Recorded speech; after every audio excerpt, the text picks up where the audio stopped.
जय गुरु जी, जय गुरु जी, शुक्राना गुरु जी। तो देखिएगा गुरु जी महाराज की ब्लेसिंग संगत जी। और कहते हैं ना 21 नंबर बड़ा अच्छा होता है, लकी होता है। 21 दिन कोई भी आप रिचुअल करते हो ना तो वो जरूर उसका ना आपको फल मिलता है। तो आज गुरु जी महाराज जी की कृपा से ना 21वां दिन है, गुरु जी महाराज ने बख्शा संगत जी। तो शुक्राना करिए मेरे सतगुरु जी महाराज जी का। और 21 दिन 40 दिन इस तरह के रिचुअल्स होते हैं हमारे धर्म में कि इतने दिन ये काम कर लो तो आपकी संपूर्ण इच्छाएं पूरी होंगी।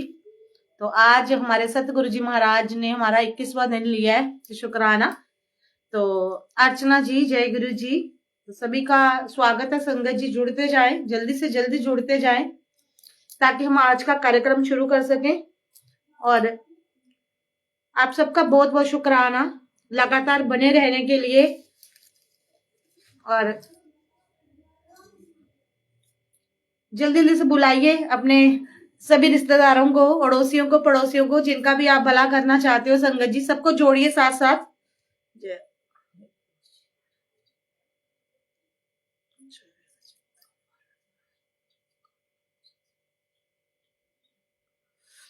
तो जल्दी से जोड़िएगा संगत जी।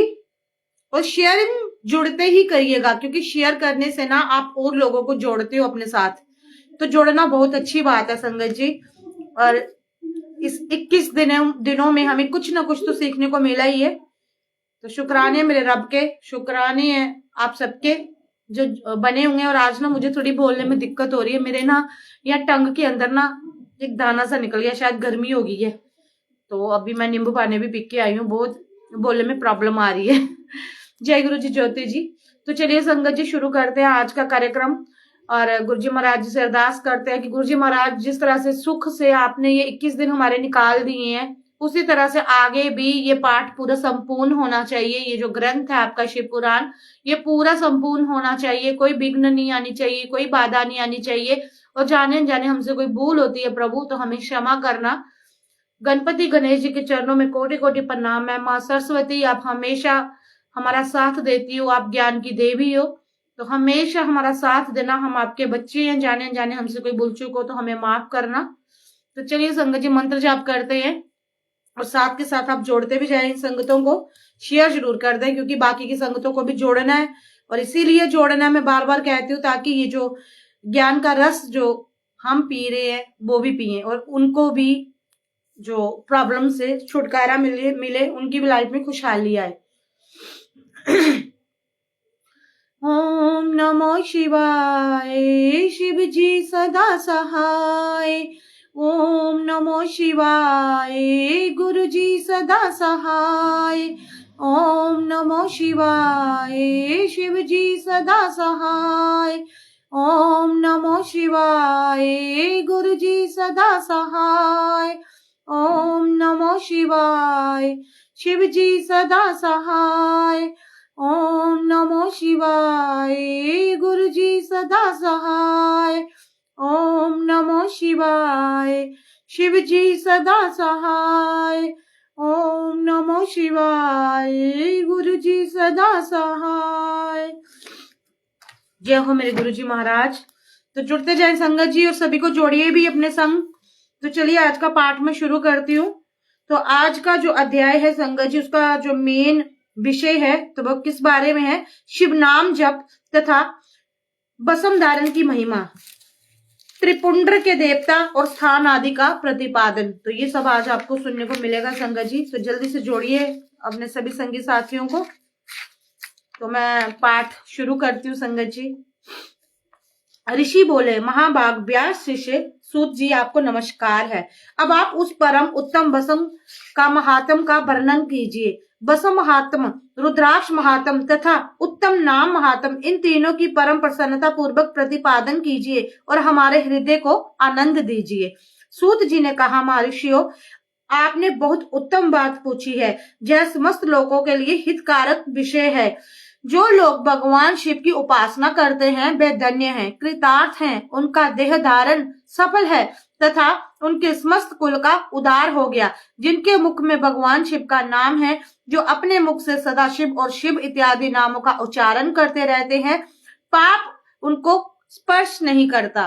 तो संगत जी, जब भी आप शिव पुराण का पाठ सुनते हैं या शिव नाम का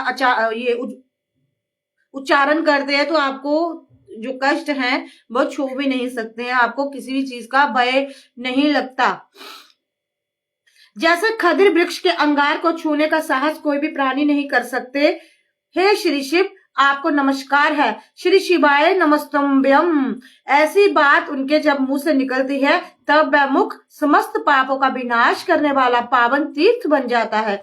जो मनुष्य प्रसन्नता पूर्वक उस मुख का दर्शन करता है, उसे निश्चय ही तीर्थ से वन जनित फल प्राप्त होता है। ब्राह्मणों, शिव का नाम, विभूति, भस्म तथा रुद्राक्ष, ये तीनों त्रिवेणी के समान परम पुण्यमय माने गए हैं। यहाँ के दर्शन मात्र से ही मनुष्य त्रिवेणी स्नान का फल पा लेता है।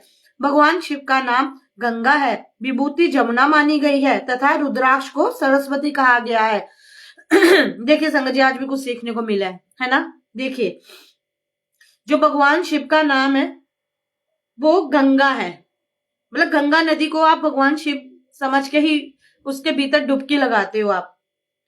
और विभूति जो है वो जमुना का नाम माना गया है, जमुना का नाम है। जो शिव, जो हमारे भोले बाबा जी ने अपने भस्म का जो लेप किया होता है अपने शरीर पे, तो उस भस्म को, उस विभूति को जमुना कहा गया है। तथा रुद्राक्ष, जो रुद्राक्ष शिव की पूजा में काम आते हैं, उसे सरस्वती कहा गया है। देखिए, गंगा हो गई शिव जी और विभूति हो गई जमुना और रुद्राक्ष हो गई सरस्वती। तो कितना ज्ञान संगत जी हमें मिलता है। इन तीनों की संयुक्त त्रिवेणी समस्त पापों का नाश करने वाली है। श्रेष्ठ ब्राह्मणों, इन तीनों की महिमा को सद सिद्ध लक्षण भगवान महेश्वर के बिना दूसरा कौन बलिबंती जानता है। इस ब्रह्मांड में जो कुछ है वह सब तो केवल महेश्वर ही जानते हैं। विप्रगण, मैं अपनी श्रद्धा भक्ति के अनुसार संक्षेप में भगवान नामों की महिमा का कुछ वर्णन करता हूँ। तुम सब लोग प्रेम पूर्वक सुनो। यह नाम महात्म समस्त पापों को हर लेने वाला सर्वोत्तम साधन है। शिव इस नाम रूपी दावान से महाकाल पातक रूपी पर्वत अनानास ही भस्म हो जाता है, यह सत्य है, इसमें संशय नहीं है। सोनक, पाप मूलक जो नाना प्रकार के दुख हैं, वह एकमात्र शिव नाम भगवनाम से ही नष्ट होने वाला है। दूसरे साधनों से संपूर्ण जतन करने पर भी पूर्णतया नष्ट नहीं होते हैं। जो मनुष्य इस भूतल पर सदा भगवान शिव के नामों का जप करता है, वह वेदों का ज्ञाता है, वह पुण्य आत्मा है, वह धन्यवाद का पात्र है तथा वह विद्वान माना गया है। मुने, जिनका शिव नाम जप में विश्वास है, उनके द्वारा आचरित नाना प्रकार के धर्म तत्काल फल देने के लिए उत्सुक हो जाते हैं। महर्षि, भगवान शिव के नाम से जितने पाप नष्ट होते हैं, उतने पाप शिव नाम रूपी नौका पर आरूढ़ हो संसार रूपी समुद्र को पार करते हैं। उनके जन्म मरण रूप संसार के मूलभूत वे सारे पाप निश्चय ही नष्ट हो जाते हैं। महामुने, संसार के मूलभूत पातक रूपी पादपों का शिव नाम रूपी कुठार से निश्चय ही नाश हो जाता है। जो पाप रूपी दावानल से पीड़ित है, उसे शिव नाम रूपी अमृत का पान करना चाहिए। पापों के दावानल से दग्ध होने वाले लोगों को उस शिव नामृत के बिना शांति नहीं मिल सकती। जो शिव नाम रूपी सुधा की वृष्टि जनित धारा में गोते लगा रहे हैं, वे संसार रूपी दावान नल के बीच में खड़े होने पर भी कदापि शोक के भागी नहीं होते। जिन महात्माओं के मन में शिव नाम के प्रति बारी भक्ति है, ऐसे लोगों की सहसा और सर्वथा मुक्ति होती है। मुनीश्वर, जिसने अनेक जन्मों तक तपस्या की है, उसी का शिव नाम के प्रति भक्ति होती है, जो समस्त पापों का नाश करने वाली है। जिसके मन में भगवान शिव के नाम के प्रति कभी खंडित न होने वाली असाधारण भक्ति प्रकट हुई है, उसी के लिए मोक्ष सुलभ है। यह मेरा मत है। जो अनेक पाप करके भी भगवान शिव के नाम जप में आदर पूर्वक लग गया है, वह समस्त पापों से मुक्त हो जाता है, इसमें संशय नहीं है। जैसे वन में धावान दल से दग्ध हुए वृक्ष भस्म हो जाते हैं, उसी प्रकार शिव नाम रूपी के दावान नल से दग्ध होकर उस समय के सारे पाप भस्म हो जाते हैं। शौनक जिसके अंग नित्य भस्म लगाने से पवित्र हो गए हैं तथा जो शिव नाम जप का आदर करने लगे हैं, वह घोर संसार सागर को भी पार कर लेते हैं। संपूर्ण वेदों के अवलोकन करके पूर्ववर्ती महर्षियों ने यही निश्चित किया है कि भगवान शिव के नाम का जप संसार सागर को पार करने के लिए सर्वोत्तम उपाय है। मुनीश्वरों, अधिक कहने से क्या लाभ। मैं शिव नाम के सर्व पापा हारी महात्मा का एक ही श्लोक का वर्णन करता हूँ। भगवान शंकर के एक ही नाम से पाप हरण की जितनी शक्ति है, उनका पातक मनुष्य कभी भी नहीं कर सकता। मुने, पूर्व काल महापापी राजा इंद्रदुमन ने शिव नाम के प्रभाव से ही उत्तम सदगति प्राप्त की थी। इसी तरह कोई ब्राह्मणी युवती भी जो बहुत पाप कर चुकी थी, शिव नाम के प्रभाव से ही उत्तम गति को प्राप्त हुई। द्विजवरों, इस प्रकार मैंने तुम्हें भगवान नाम के उत्तम महात्म का वर्णन किया है। अब तुम भस्म का महात्म सुनो, जो समस्त पावन वस्तुओं को भी पावन करने वाला है। जय गुरु जी। महर्षियों, भस्म संपूर्ण मंगलों को देने वाला तथा उत्तम है। इसके 2 वेद बताए गए हैं, उन वेदों का मैं वर्णन करता हूँ, सावधान होके सुनो। एक को महाभस्म जानना चाहिए और दूसरे को स्वल्प भस्म। महाभस्म के भी अनेक वेद हैं, वह 3 प्रकार कहे गए हैं, श्रोत, समार्थ और लौकिक। सप्तल भस्म के भी बहुत से वेदों का वर्णन किया गया है। श्रोत और समार्थ भस्म को केवल द्विजों के ही उपयोग में आने के योग्य कहा गया है। तीसरा जो लौकिक भस्म है, वह अन्य सब लोगों के भी उपयोग में आ सकता है। श्रेष्ठ महर्षियों ने यह बताया कि द्विजों को वैदिक मंत्र से उच्चारण पूर्वक भस्म धारण करनी चाहिए। दूसरे लोगों के लिए बिना मंत्र के ही केवल धारण करने का विद्वान है। जले हुए गोबर से प्रकट होने वाली भस्म अग्नय कहलाती है। महामुने, वह श्री त्रिपुंड का द्रव्य है, ऐसा कहा गया है। अग्निहोत्री से उत्पन्न हुए भस्म का भी मनीषी पुरुषों को संग्रह करना चाहिए। अन्य यज्ञ से प्रकट हुई भस्म भी त्रिपुंड धारण करने के काम में आ सकती है। जाबालो उपनिषद में आए हुए अग्नि इत्यादि 7 मंत्रों द्वारा जल मिश्रित भस्म से दुल्हन विभिन्न अंगों से मर्दन या लेपन करना चाहिए। महर्षि ज्वालिनी ने सभी वर्णों और आश्रमों के लिए मंत्र से बिना मंत्र के भी आदर पूर्वक भस्म से त्रिपुंड लगाने की आवश्यकता बताई है। समस्त अंगों में सजल भस्म को मलना चाहिए अथवा विभिन्न अंगों में तिरछा त्रिपुंड लगाना चाहिए। इन कार्यों को मोक्षार्थी पुरुष प्रमाद से भी ना छोड़े, ऐसा श्रुति का आदेश है। भगवान शिव और विष्णु ने भी त्रिपुंड धारण किया हुआ है। अन्य देवियों सहित भगवती उमा और लक्ष्मी देवी ने भी वाणी द्वारा इसकी प्रशंसा की है। ब्राह्मणों, क्षत्रियों, वैश्यों, शूद्रों, वर्ण शंकरों तथा जाति भ्रष्ट पुरुषों ने भी उद्दूलन एवं त्रिपुंड के रूप में भस्म को धारण किया है। इसके पश्चात भस्म धारण तथा त्रिपुंड की महिमा एवं विधि बताकर सूत जी ने फिर कहा, महर्षियों, इस प्रकार मैंने संक्षेप से त्रिपुंड का महात्म बताया है। यह समस्त प्राणियों के लिए गोपनीय रहस्य है, अतः तुम्हें भी इसे गुप्त ही रखना चाहिए। मुनिवरों, ललाट आदि सभी निर्दिष्ट स्थानों में जो भस्म के 3 तिरछी रेखाएं बनाई जाती है, उन्हीं को विद्वानों ने त्रिपुंड कहा है। बोहों के मध्य भाग से लेकर जहां तक बोहों का अंत है, उतना बड़ा त्रिपुंड ललाट में धारण करना चाहिए। मध्यमा और अनामिका उंगली से 2 रेखाएं करके बीच में अंगुष्ठ द्वारा प्रतिलोभ भाव से की गई रेखा त्रिपुंड कहलाती है, अथवा बीच की 3 उंगलियां भस्म लेकर जतन पूर्वक भक्ति भाव से ललाट में त्रिपुंड धारण करें। त्रिपुंड अत्यंत उत्तम तथा भोग और मोक्ष को देने वाला है। त्रिपुंड की 3 रेखाओं में से प्रत्येक के 9 देवता है, जो सभी अंगों में स्थित हैं। मैं उनका परिचय देता हूँ, सावधान होकर सुनो। मुनिवरों, प्रणव का प्रथम अक्षर अकार, गार्यपतय अग्नि, पृथ्वी धर्म रजोगुण, ऋग्वेद क्रिया शक्ति, प्रातः सावन तथा महादेव। यह त्रिपुंड्र की प्रथम रेखाओं के 9 देवता है। यह बात शिव दीक्षा परायण पुरुषों को अच्छी तरह समझ लेनी चाहिए। प्रणव का दूसरा अक्षर उकार, दक्षिणाग्नि, आकाश, सप्तगुण, यजुर्वेद, मध्य दिन सबन, इच्छा शक्ति, अंतरात्मा तथा महेश्वर ये दूसरी रेखा के 9 देवता हैं। प्रणव का तीसरा अक्षर मकार, आहवनीय अग्नि, परमात्मा, तमोगुण, धूलोक, ज्ञान शक्ति, सामवेद, तृतीय सबन तथा शिव ये तीसरी रेखा के 9 देवता हैं। इस प्रकार स्थान देवताओं को उत्तम भक्ति भाव से नित्य नमस्कार करके स्नान आदि से शुद्ध हुआ पुरुष यदि त्रिपुंड धारण करे तो भोग और मोक्ष को भी प्राप्त कर लेता है। मुनीश्वर, ये संपूर्ण अंगों के स्थान देवता बताए गए हैं। अब उनके संबंधित स्थान बताता हूँ, भक्ति पूर्वक सुनो। 32, 16, 8 अथवा 5 स्थानों में त्रिपुंड का न्यास करें। मस्तक, ललाट, दोनों कान, दोनों नेत्र, दोनों नासिका, मुख, कंठ, दोनों हाथ, दोनों कोहनी, दोनों कलाई, हृदय, दोनों पार्श्व भाग, नाभि, दोनों अंडकोश, दोनों उरु, दोनों गुल्फ, दोनों घुटने, दोनों पिंडली और दोनों पैर ये 32 उत्तम स्थान हैं। इनमें क्रमशः अग्नि, जल, पृथ्वी, बाजू, 10 दिक् प्रदेश, 10 दिक्पाल तथा 8 वसुधाओं का निवास है।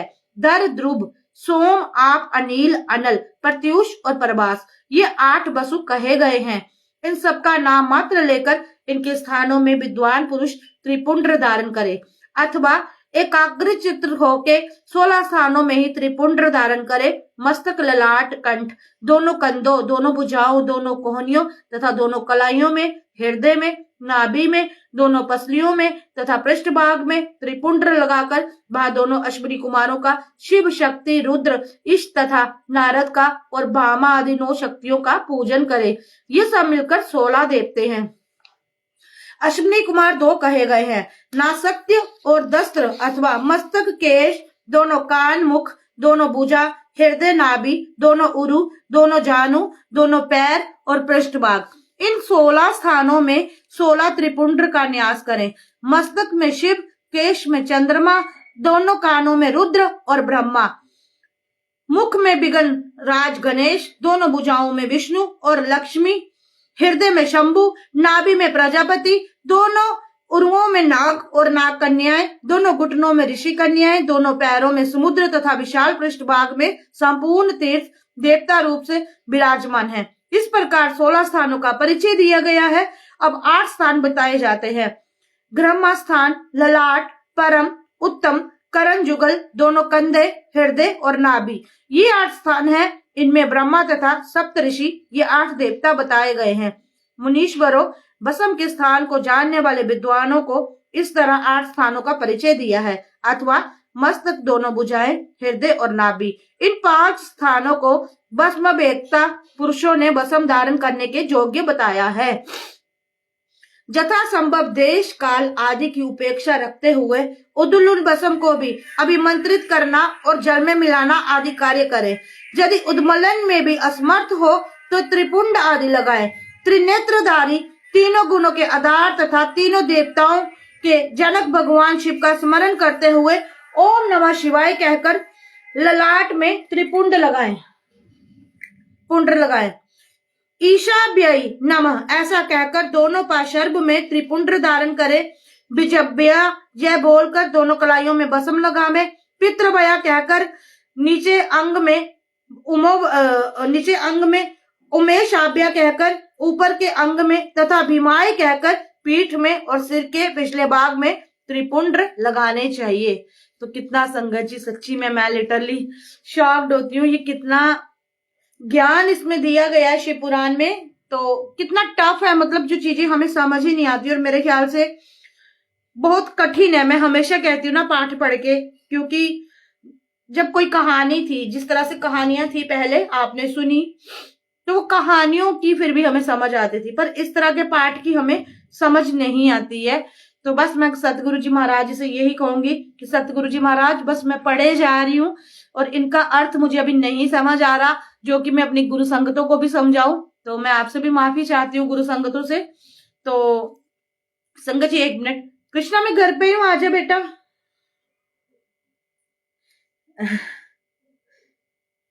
तो आज का पाठ यहीं पे समाप्त होता है संगत जी। और आज त्रिपुंड धारण करने की विधि बताई थी और 3 चीजें जो मुझे समझ आई हैं संगत जी, कि नदियों के नाम, जिस तरह से गंगा को शिव कहा जाता है, विभूति को जमुना कहा जाता है, और क्या था देखिए मैं भूल गई, आप बताएं, मैं देखती हूँ आपने क्या सुना, मैं भूल गई हूँ। ये टेस्ट है आपका, 2-3 बार मैंने आपको सुना है। सरस्वती को क्या कहा गया है संगत जी, बताइएगा जरा, जल्दी से बताइए, नहीं तो मैं बताने वाली हूँ क्योंकि मुझे याद आ गया है। मैं देख रही हूँ आपका टेस्ट ले रही हूँ, जिस तरह से टीचर पढ़ाते हैं ना तो फिर टेस्ट लेते हैं ना। 3 नदियों का जिक्र किया गया है ना, कि जो शिव हैं वो गंगा है, गंगा ही शिव है। विभूति जो है वो जमुना है। तो सरस्वती क्या है बताओ जरा। वेरी गुड निशा गुप्ता जी, वेरी गुड। देखिए ये स्टूडेंट हमारे बहुत बढ़िया है सच्ची में, आई एम हैप्पी। निशा गुप्ता जी ने बिल्कुल ध्यान से सुना है संगत जी। देखिए मैटर करता है आपका सुनना, कि आपने कितने प्यार से सुना है। अर्चना जी ने भी, रुद्राक्ष, रुद्राक्ष जो है संगत जी वो सरस्वती है। देखिए गंगा जमुना सरस्वती तीनों के बारे में हमें पता चला कि इनको क्या क्या नाम इनके और भी हैं। और देखो कितनी खुशी होती है। तो इसका मतलब है ये जो संगतें हैं ये बहुत ही ध्यान से सुनती हैं, भले ही मुझे समझाना आ रहा है, बताना आ रहा है, पढ़ना आ रहा है या नहीं, लेकिन ये अपनी कक्षा में बिल्कुल परफेक्ट बैठी हैं। तो ऐसी संगतों से गुरुजी महाराज बहुत प्यार करते हैं। और ये जो आप हर रोज जुड़ते हो ना संगत जी, तो सच्ची कह रही हूँ गुरुजी महाराज जी की बहुत कृपा है, क्योंकि बिना गुरु इच्छा, बिना गुरु की आज्ञा के कुछ भी नहीं हो सकता। गुरु जी कैसे झूम रहे हैं ज्योत के रूप में, देखिएगा देखिएगा, कोई पंखा कोई कुछ हवा का यहाँ कोई योगदान नहीं होता, लेकिन ये देखिए कितने खुश होते हैं गुरु जी। ये देखिए किस तरह से 2-2 ज्योतें बन रही हैं, और ओम भी बना हुआ है संगत जी, अगर आप देख पा रही हो तो। ज्योति के अंदर ओम बना हुआ है संगत जी। अगर आपको दर्शन हो रहे हो तो बताना मुझे तो हो रहे हैं। ओम बना हुआ है पूरा ब्लैक कलर का, और उसके ऊपर ज्योति जल रही है। तो हर हर महादेव जरूर लिखिए। और ये आज के प्यारे प्यारे दर्शन है। कोई बात नहीं हेमांटी, कोई बात नहीं, आप रिपीट सुन लीजिएगा। इसीलिए तो मैं यूट्यूब पे भी डालती हूँ और फेसबुक पे भी रिपीट डालती हूँ मैं। तो ये देखो हेमांटी दर्शन कर लो, देखो ओम के दर्शन हो रहे हैं और ओम के ऊपर ज्योत जल रही है। तो देखिए गुरुजी महाराज यही अपना ब्लेसिंग्स देते हैं और खुश होते हैं और हमें दिखाते हैं कि मैं आपसे खुश हूं, आप जाने जाने जो भी कर रहे हो आप उसमें सफल जरूर होोगे। तो शुक्राने है मेरे सतगुरु जी महाराज जी की संगत जी, तो आप सभी का भी शुक्राना। तो बिल्कुल गुरु जी खुश हो रहे हैं, गुरु जी बड़े खुश हो रहे हैं, क्योंकि संगत जी गुरु जी ज्ञान से खुश नहीं होते, गुरु जी हमारे भोलेपन और नदानियों से खुश होते हैं कि मेरे बच्चे इतने नदान है इस रास्ते पे। शिव पुराण की जो राह है ना हमारे लिए बहुत कठिन है, ये एक पहाड़ की तरह जिसे हम चढ़ रहे हैं, है ना, जिस पहाड़ी का हमें रास्ता भी नहीं पता। तो गुरुजी महाराज अपने भोले भाले और नदान और सीधे साधे बच्चों से ही प्यार करते हैं, इसीलिए तो ये दर्शन देते हैं, है ना। तो यही कृपाएं हैं गुरुजी महाराज जी की। तो ये कृपाएं लेते जाइए, बटोरते जाइए खुशियां, है ना। बाकी तो इंसान कभी हैप्पी हुआ ही नहीं है जिंदगी में।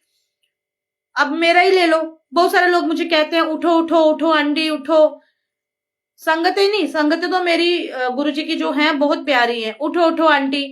लेकिन जब उठती हूँ तो कहते हैं हाय अनु आंटी में कितनी हिम्मत है, कैसे उठ जाती हैं, कैसे कर रही हैं। संगत जी कितनी जो वीडियोस है ना मैं पोस्ट करती हूँ वो पुरानी है मेरी। और एक माँ जो होती है ना वो कभी भी संगत जी इतनी स्ट्रांग नहीं हो सकती, कभी भी नहीं हो सकती, क्योंकि जब पति भी घर से चला जाता है ना बाहर काम पे और बच्चा भी घर से बाहर जाता है ना पढ़ने के लिए, तो माँ अकेली पूरे दिन अपने बच्चे को ढूंढती है, छोटी छोटी चीजें देख के। वो स्ट्रांग नहीं होती, बस उसे स्ट्रांग बन के दिखाना पड़ता है, क्योंकि अगर वो रोती रहेगी तो कोई उसको पसंद नहीं करेगा, इवन घर के बंदे भी नहीं करेंगे, पति भी भागेगा दूर की, ये तो उसने रोते ही रहना है, बच्चा भी घर पे एक पॉजिटिव सा माहौल चाहेगा।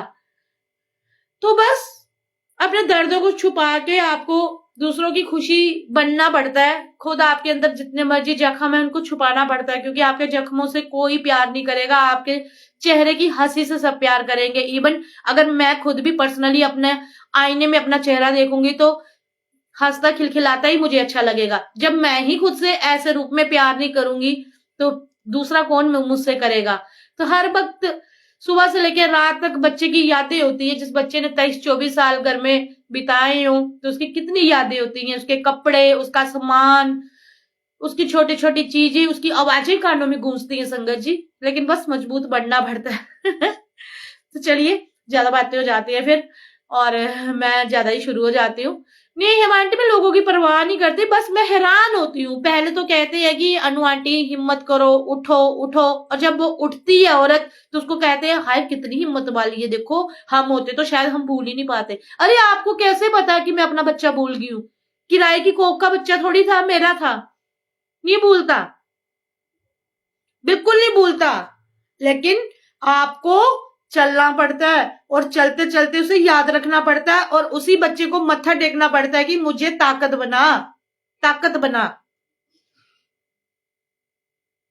तो बस आज के लिए इतना ही संगत जी। तो जिसको भी जुड़ना होगा रात को गुरुजी की कक्षा में जुड़िएगा, उसी ब्रॉडकास्ट में ही हम बातचीत करेंगे आपस में और सत्संग सुनेंगे सतगुरु जी महाराज जी के। तो जय गुरु जी, शुक्राना गुरु जी, आप सबको बहुत सारा प्यार। और 21वें जो दिन गुरु जी महाराज जी ने हमें बख्शा है संगत जी, उसकी बहुत बहुत बधाई हो आप सबको। जय गुरु जी।